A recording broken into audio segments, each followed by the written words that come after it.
La préhistoire, de l'apparition de l'homme jusqu'à l'écriture. L'écriture n'est pas arrivée magiquement en même temps que l'homme. Que connaissait-on avant d'inventer l'écriture? Dans quel contexte apparaît-elle? La préhistoire est la période comprise entre l'apparition de l'homme et l'invention de l'écriture.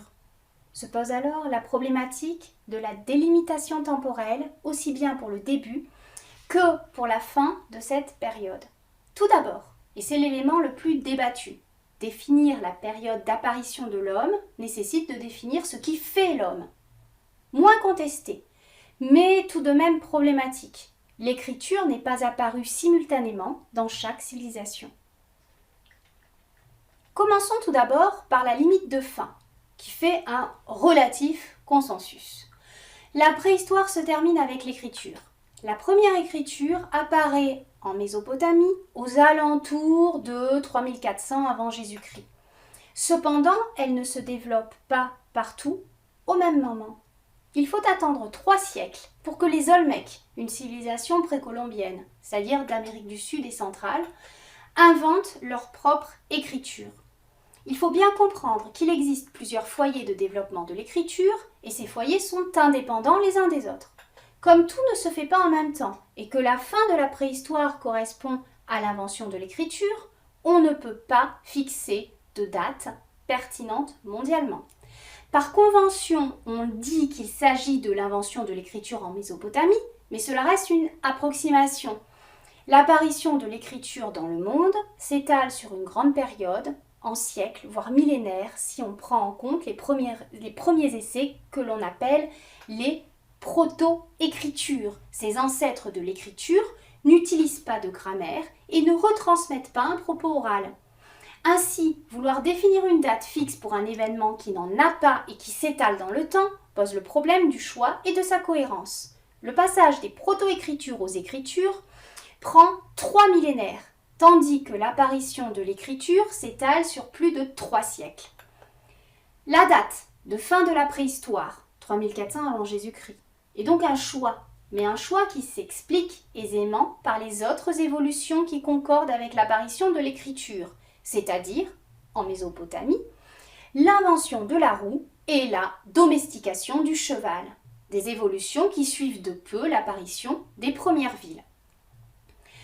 Revenons maintenant à la limite de début et la grande question qu'elle pose.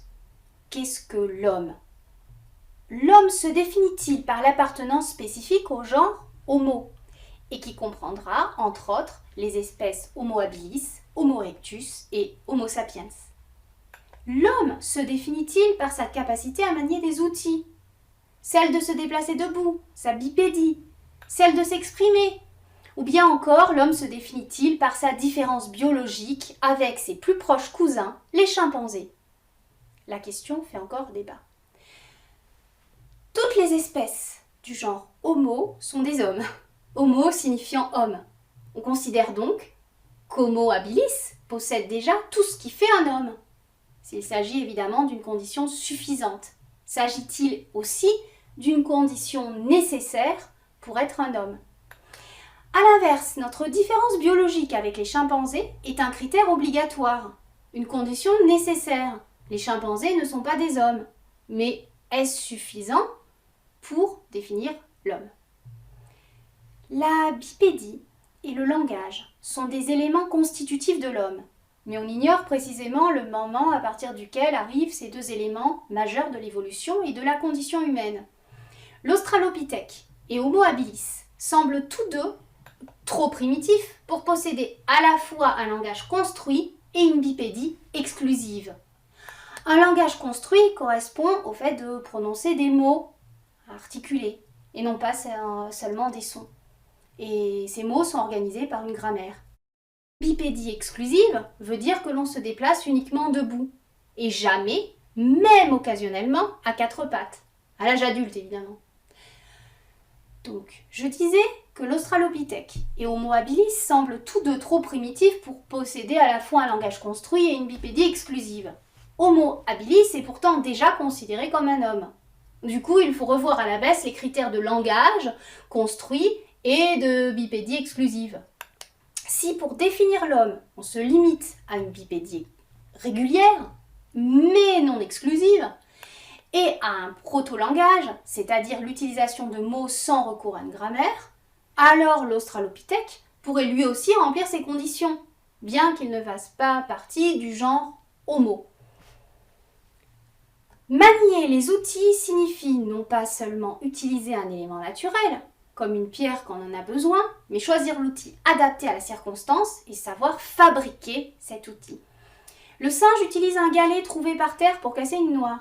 L'homme, lui, va tailler ce galet pour mieux casser les noix et va conserver aussi bien l'outil que la méthode pour le créer. Le proto-langage va lui permettre de transmettre ses connaissances. Au fur et à mesure de l'amélioration du langage, la transmission va être de plus en plus efficace, menant à une complexification des outils. À gauche, vous pouvez voir un galet aménagé par un australopithèque. À droite, un biface. Les premiers bifaces ont été fabriqués par Homo habilis et la technique s'est de plus en plus améliorée. Le rendement a été optimisé. Avec les débris du biface, on crée d'autres outils. Ainsi, si l'on choisit de prendre l'apparition des premiers outils comme marqueur temporel, la préhistoire se superpose approximativement à ce que l'on nomme l'âge de pierre. Celui-ci commence avec l'usage des premiers outils, en pierre, et se termine avec l'arrivée du bronze, à peu près à la même période que l'écriture selon les régions du monde. Les deux autres âges de la théorie des trois âges, l'âge du bronze et l'âge du fer, font donc partie de l'Antiquité et non de la préhistoire.